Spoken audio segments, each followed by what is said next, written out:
My name is Sandy, and I'm an alcoholic. This is not going to be easy, I can tell. And most of my people that know me real well know that I prefer not to talk about me. You know, I'm real good at avoiding me and talking, let's talk about you. I guess I should start at the beginning.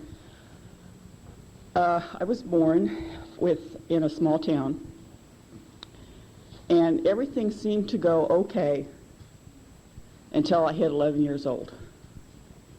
And at that point, my parents got a divorce, and that was real hard. And most people in the 50s didn't get divorced. You know, all my friends, mother and fathers, were married. They may have hated each other, but they were married.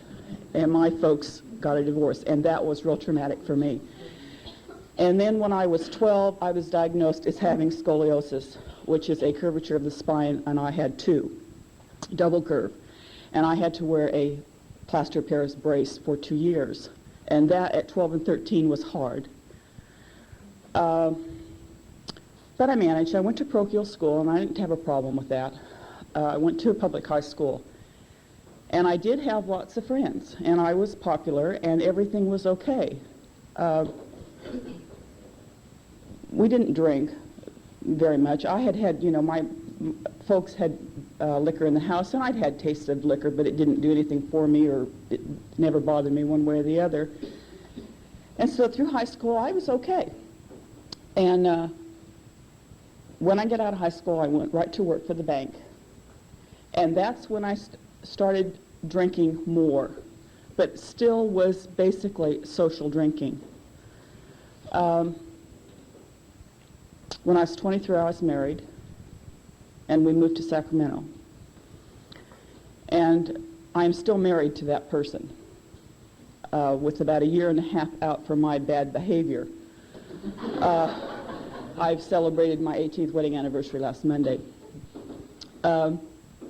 He went to college, and we partied, and he was in the Air Force, and we partied, and I just thought this was great. You know, everybody just had wonderful parties. And then they all got out of the Air Force and went to schools, and the party stopped. And I thought, well, what's wrong with all you people? You know, we should continue this.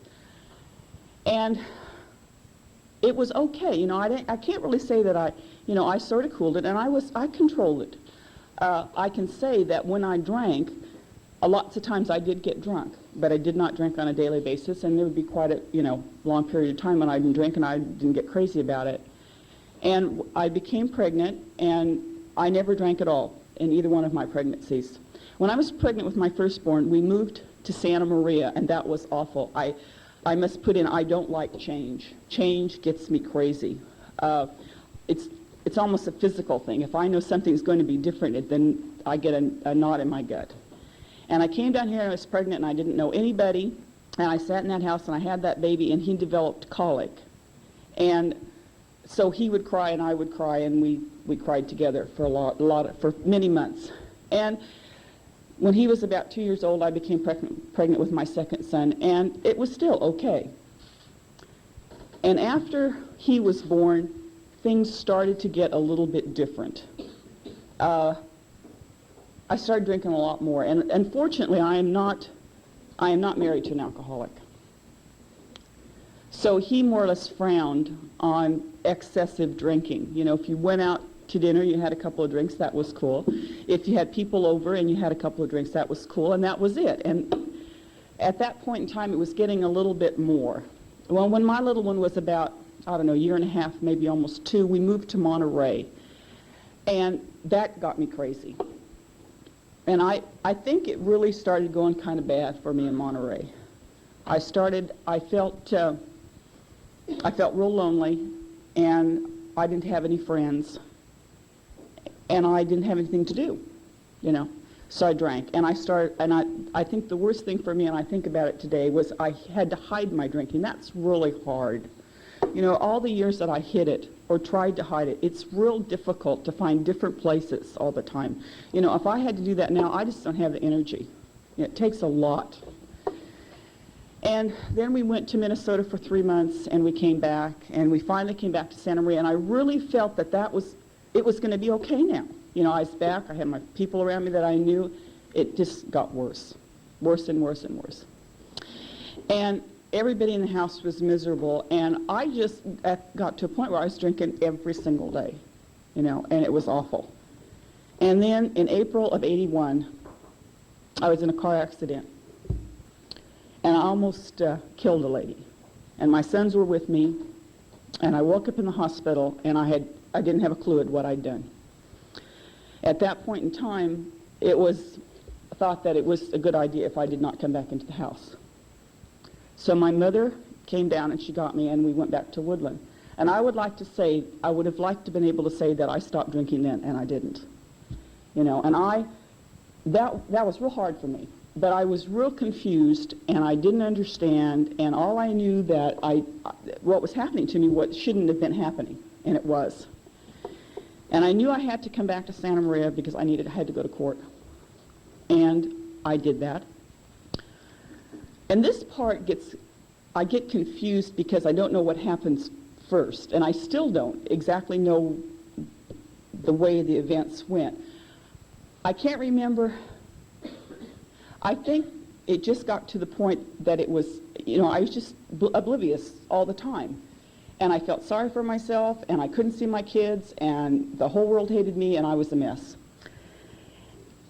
And a lady that was my neighbor took me into her house.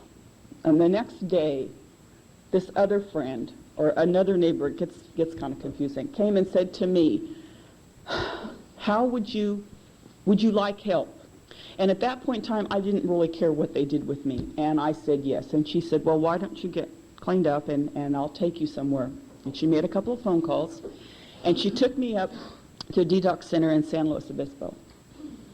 And I stayed there for 2 days, and I had to go to court. And they decided that I shouldn't probably, it was a 21-day program, and I probably shouldn't stay until I found out what was going to happen to me. And so I went back, and I went to court, and this was really bad. This is probably the worst part of my life as far as I'm concerned. I stood in front of that judge, and he told me that I had to go 30 days to the Santa Barbara County Jail. And I remember sitting in there, and I was with a friend, and I remember this woman prisoner. And she was sitting there, and she was handcuffed, and she had her feet in front of her, and she was real nonchalant about everything. And I can remember the judge asking her, she was going to get out of wherever it was she was, and she was trying to clean up her warrants or what have you. And he said, well, he would give her probation, and she said she would rather do the time than have probation, and that just didn't make any sense at all to me, And I said to my friend, I said, I can't believe her, look at her. And when I turned myself into the substation, guess who was in that cell? That girl. And her and I were handcuffed together, and I will never forget that. But that is a little bit beyond. When I was in the detox center, and I did go to their program for 21 days, and in there, I learned and when I can remember going there and saying to this lady that took me up there, what are these people going to think of me? And I really thought I was a terrible person. I had no idea what alcoholism was. I didn't know what an alcoholic was. There aren't any alcoholics in my family. Immediate family, there may be an uncle or something somewhere that I know nothing about. So I have no idea what an alcoholic was. And I just knew I was a terrible person that had absolutely no willpower and no control. And I was taught there that it was a disease. And that made me feel sort of okay. But I had a real hard time with that other woman that I hit. She almost died, and she couldn't walk. And I just had a real hard time with that one, and I just couldn't understand, it's one thing to hurt yourself, but I couldn't understand hurting an innocent person, and that's what she was. And one day one of the counselors said to me, do you think that God has forgiven you? And like I said, I went to parochial school, and I didn't have a problem with God. I never was brought up with a hell and damnation type God. I was brought up with a loving God, and I just chose to stick him on the back burner. And I said, I'm sure he has. I have said I was sorry, and I meant it, and I'm sure he has forgiven me. And then she said to me, then who do you think you are? If God can forgive you, Why can't you forgive yourself? And if I dwell on that, I can still have a hard time with that one. But I learned a lot in the detox. And in the detox center, I was introduced to AA. They used to come in on Thursdays and Saturdays or something like that. And I thought they were just strange people. You know, there was people there like with real greasy hair and down to here sitting next to dead people. You know, and they would talk about real bizarre things, you know, and laugh. And I just could not handle that at all. You know, that just got me crazy. You know, so anyway, so then I got out and I had to go to jail, and that was awful. That was the bottom as far as I was concerned. That was the pits. I spent 20 days of the 30 that I was sentenced, and they left me out, and I remember I don't believe that I have ever felt so alone in my life. And I can remember walking down State Street in Santa Barbara, and the first thing, literally, that popped into my mind is I ought to go have a drink. And I thought, what is wrong with you? You just got out of jail because of your drinking. What is wrong with you? You know, I had someone say to me just recently, you know, why do you think you made that decision? I don't think I made that decision. And I think that decision was made for me that I was meant to come to the road that I have come to. But the thought did cross my mind. So, and like I said, when I came back and my mom came down and we tried to settle my life as best we could. And it was a real hard time for me, you know, and she finally left and I sat there in this apartment and I thought, gosh, I'm not going to make it if I'm here alone. I'm just simply not going to make it. And AA never entered my mind. I called the minister. And he came over and he was just really a sweetheart and he talked to me for, you know, 3 hours. And he listened to me. You know, I'm going on and on and on and on. And he said to me, you know, I have a person in my congregation that's an alcoholic. Let me call that person. And so he did. And it happened to be Doug and Joy. And she came over like a bat out of hell. And it was convention time. And man, we whizzed. I mean, she got me in this car. There's no problem. We're just going to do this. We're just going to go sign you up and we're going to go over here. And I thought, I know these people are crazy, you know. I just knew they were. And so we went flying over to the convention and she signed me up and you know, and all this sort of stuff. And I could not handle that. I went to that one, I think it was a Friday night meeting, and there was so much joy and love, and I could not handle that. So I said I didn't feel good, and I came home, and I thought, those people, you know, how can they be that way? There wasn't anything in my life at that time to laugh about. Anyway, I was introduced to a couple of people, and I had lost my driver's license for a year or two, so I had a car, but I couldn't drive it. And I called this one gal, and she came over, and we started going to meetings, and we became very close, and she is now my sponsor. But, you know, when I look back now in retrospect, it was just amazing to me. You know, all I did, and this is where we have our perceptions change. You know, what we think was maybe wasn't. And I maintain that I bawled for 6 months. She maintains it was 9. You know, who cares? You know, I could barely say my name is Sandy. I'm an alcoholic, and I passed and I would burst into tears. And that's how it was for me. And, you know, I still thought, and when I came in this room, this person that I had seen up in the detox was here. And I thought, oh my God, at least the dead person wasn't with him. They must have buried him, you know. And he'd gotten his hair cut a little bit. He wasn't quite as bad, you know. And he's special. You know, I wish I could say that everything was just really great and wonderful and it all went right along, and it didn't. And I was real confused. But I went to a lot of meetings. He's special.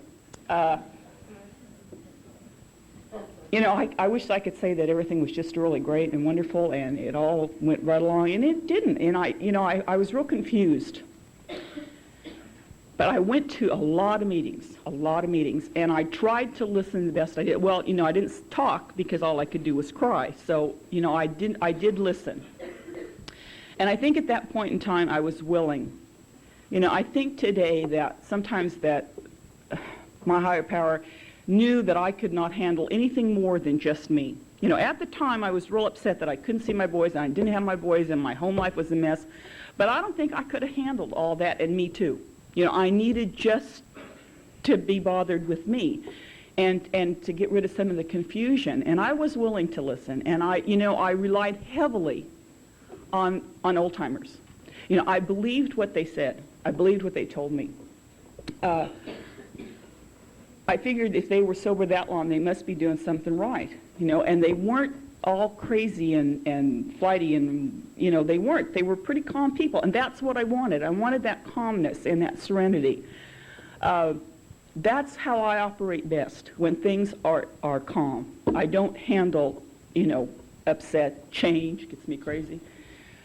As far as drinking is concerned, I remember one time, for a long time, I didn't really want to drink, but I kept thinking about it, and I couldn't, I thought, Jesus, is this going to go on forever? Am I never going to stop thinking about drinking? And one evening I said that to one of the old-timers, and he looked at me and he said, but don't you know that's what you're supposed to be doing? What you're doing by not drinking is not normal for you. That made so much sense to me. And after that, then it seemed to get less. And that brought home a real strong point for me, is that no question is dumb. And if you just ask, you might get an answer that relieves you. I asked a lot of questions, and I did not do some things that I was supposed to do. I was told that it would be a real good idea if I read the big book. I'm here to say tonight that I didn't do that for a real long time, and I don't know why. I have been accused upon occasion of being very stubborn. Sometimes that's the only thing I had to get me through some things. I thank that character defect, or whatever you want to call it, in me sometimes, because that has kept me going. I have since I'm here to report to someone especially that I have read the big book.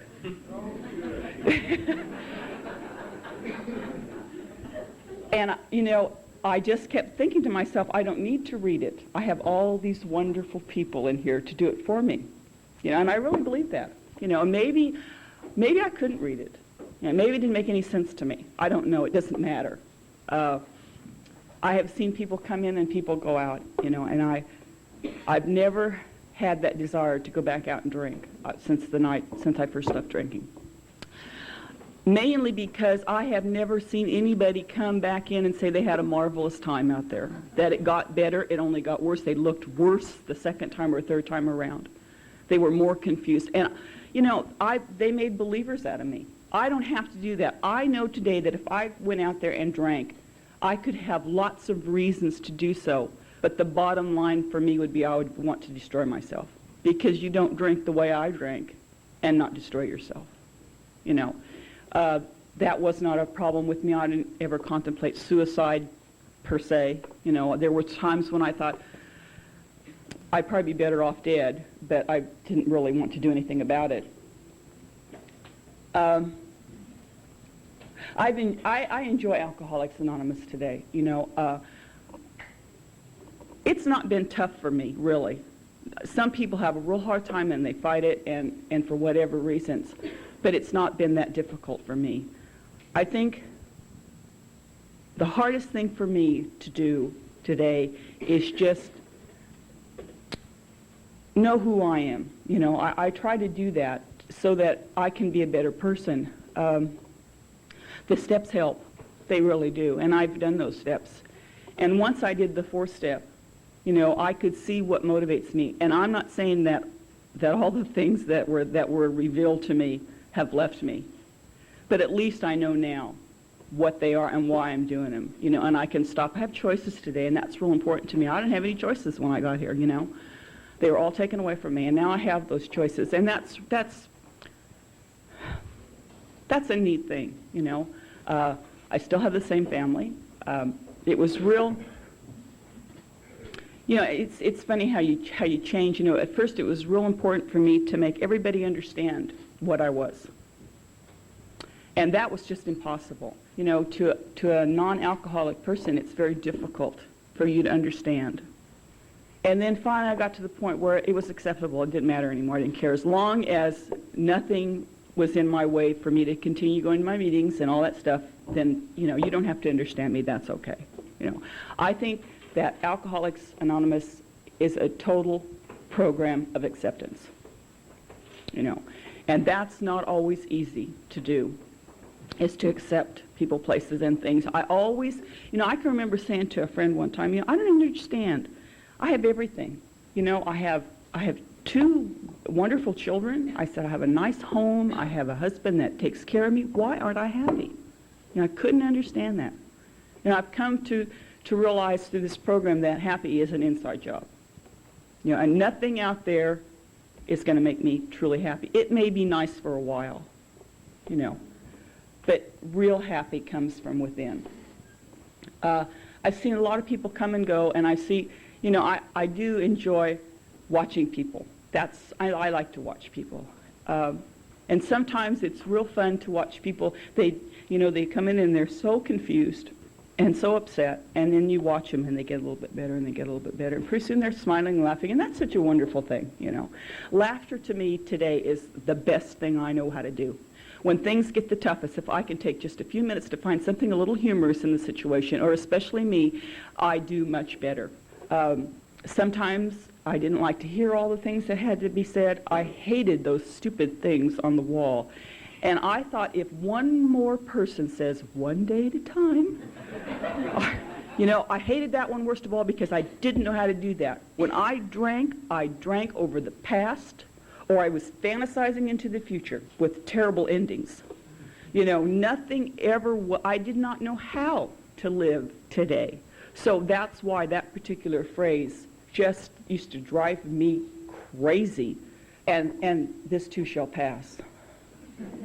You know, when is it going to pass? You know, nobody would ever tell me when.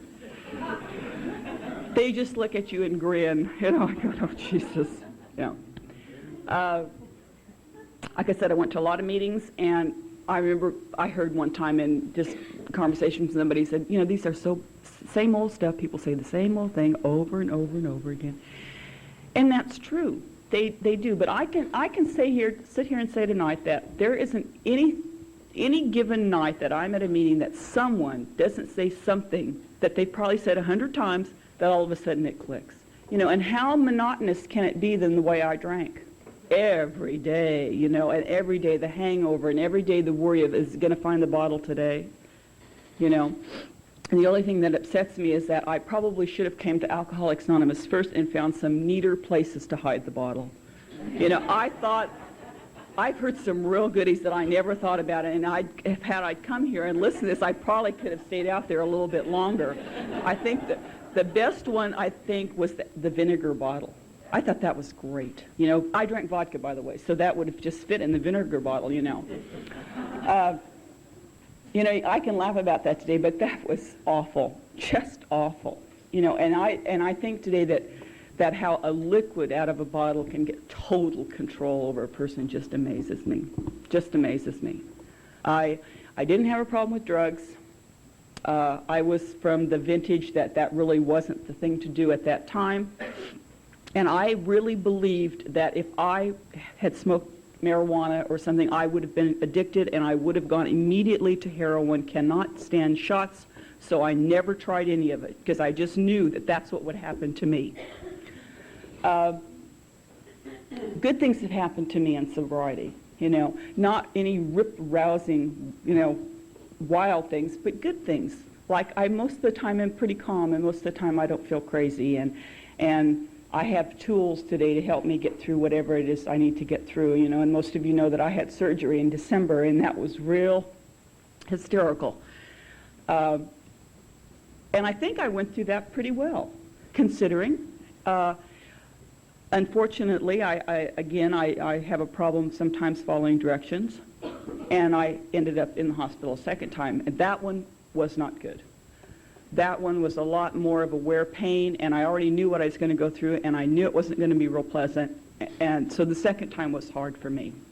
But I had wonderful friends, you know, and even the people that I work with at the bank, and most of them, there's only one person at the bank that knows I'm an alcoholic. And the only reason that is I have found it easier for me. I have a real thing about people. I would like them to be themselves. And sometimes when they know you're afflicted with a problem, you know, you go in the room and they all stop talking. That gets me crazy. So I don't like the word alcoholic, and I extremely don't like the word drunk.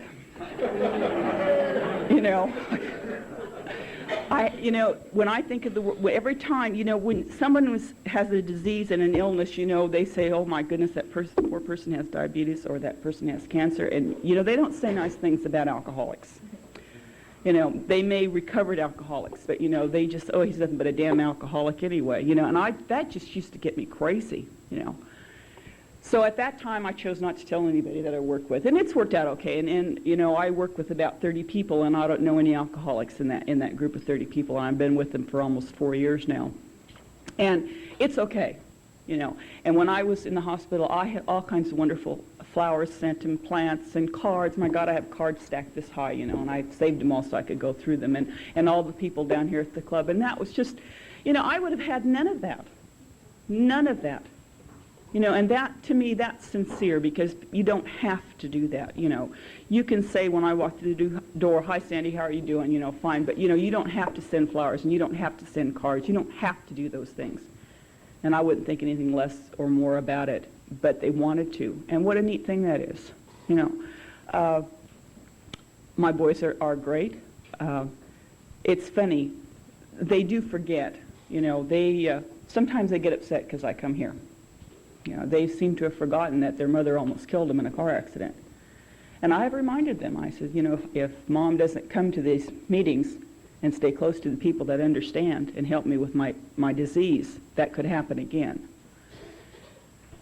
Kids are great, they bounce right back. Hopefully they won't have to go through what I went through, and if they do, maybe they'll let me help them. Maybe they won't, I don't know. The other thing that I did, I did most of the things that I was told to do. And they suggested that a sponsor was important. And I agree with that. And I'd like to pass that on to anybody. I think it's important. I think it's got to be somebody that you can relate to. And to this day, I don't know why I chose the one I did.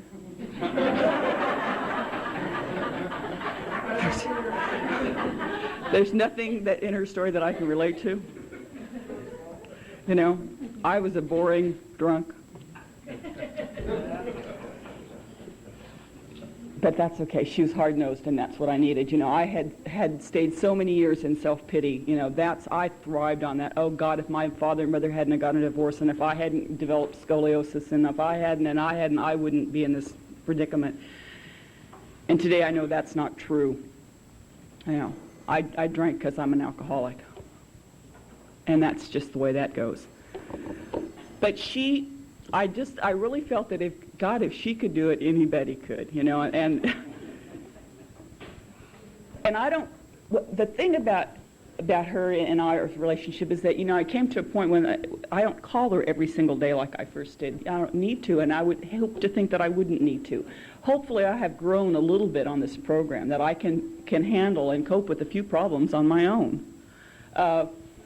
Sometimes I just like she's become my friend. And sometimes I just go to her house just to sit there, and we don't ever necessarily talk about anything important or anything problems, because I don't like to talk about me. I really don't.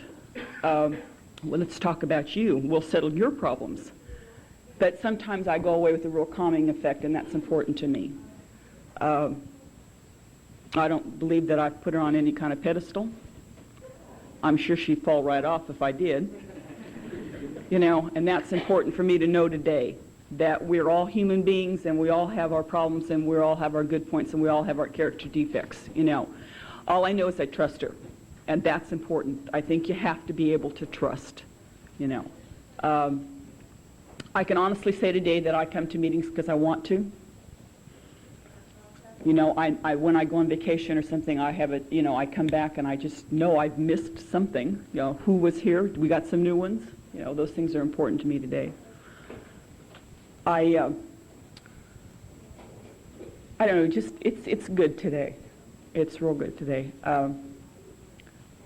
I don't find that any problem is overwhelming anymore. I can talk to somebody. Sometimes that's all you need to do is just say it out loud to somebody, and lots of times you have the solution within your own power if you just look for it. You know, I don't have a whole lot of other things to say. There's some real special people here. But I do love you all. Thank you.